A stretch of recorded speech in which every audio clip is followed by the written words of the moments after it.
So now that you know what biosolids are, let's move on to part 2 of the presentation, how the region currently processes and manages biosolids. Karu. Thanks again, Carla. To understand the region's current biosolids management, we first need to touch on the current wastewater system. After you flush here in the region of Waterloo, if you are connected to the municipal wastewater collection system, which includes just about all the people in the region, your area municipality oversees the pipe network, with the exception of the communities of Wellesley and Ayr. In those two communities, the region oversees the pipe network. The pipe connects to one of the region's 13 wastewater treatment plants, which are of varying sizes. As you can see from this map, the plants service many communities across Waterloo region.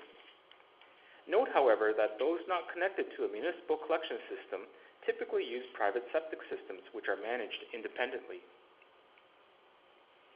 You may be wondering how much water the region handles. The region deals with large amounts of wastewater every day. Here are some facts for 2015. Collectively, on average, 180,000 cubic meters, or about 72 Olympic-sized swimming pools of wastewater, was generated in our community every day. Of all that wastewater makes its way to one of those 13 plants, each plant serving areas closest to it. As Mike explained earlier, after going through the liquids train, the treated water is returned to the Grand River watershed. Okay, so I'm going to move on now to the solids train. Our 4 largest plants, called the Kitchener, Waterloo, Galt, and Preston wastewater treatment plants, are equipped with anaerobic digesters, or the ones without oxygen. Prior to 2009, the biosolids created from these digesters were in a liquid form and stored in lagoons or sent to an approved landfill directly. We have a second group of plants that are equipped with aerobic digesters. The Hesperer plant transfers aerobically digested solids to the Kitchener and Galt plants to be reprocessed. The New Hamburg and Ayr wastewater treatment plants pass aerobically digested biosolids to a storage lagoon where they are held until they can be applied to agricultural land.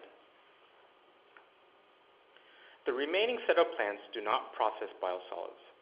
Since their quantities are very small, their solids material is sent to the Waterloo treatment plant for reprocessing. There is one exception. At the Elmira wastewater treatment plant, solids are dewatered and sent to a provincially approved landfill. As you can see by the percentages above the arrows, 93% of the region's biosolids were processed at the 4 largest plants using anaerobic digestion. Only 3% were processed using aerobic digestion, and there was 4% from Elmira. So that gives you a snapshot of the solids train before 2009.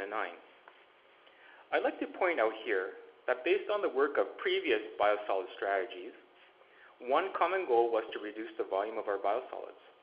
This is demonstrated by the changes since 2009. Here's the same graphic again. The relative percentages of biosolids digested at the plants remain more or less the same, 93, 3, and 4%. However, at our largest plants that undergo anaerobic digestion, you can see the circled part where the region has invested in dewatering facilities.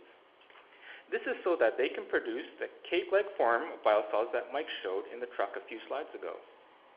This drastically reduces the volume of biosolids that needs to be managed. So, what does reducing volume really mean?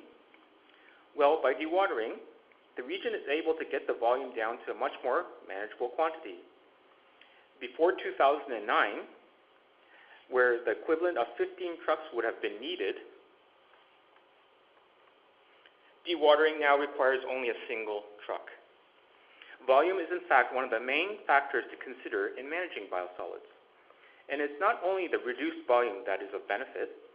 If you think back to Mike's description of the biosolids, the region had to deal with them in liquid form prior to 2009. By removing water, we turn liquid biosolids into that soil-like cake, which is much easier to handle and manage. So clearly, the digestion and dewatering processes developed through previous biosolid strategies are a very important part of the region's biosolids management system today. Let's move on. So where does all the biosolids go? In 2015, As shown on the screen, about 45% of our biosolids were land applied. Land application involves applying biosolids to farmers' fields where the nutrients of nitrogen and phosphorus contained in biosolids are used to help plants grow, all while following strict provincial rules. The biosolids produced in the region of Waterloo are currently all being applied to fields outside the region.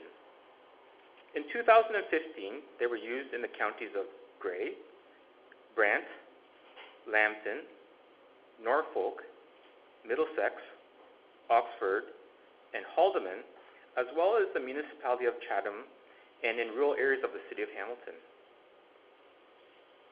Another 15% of the biosolids were sent for land reclamation in Sudbury, Ontario.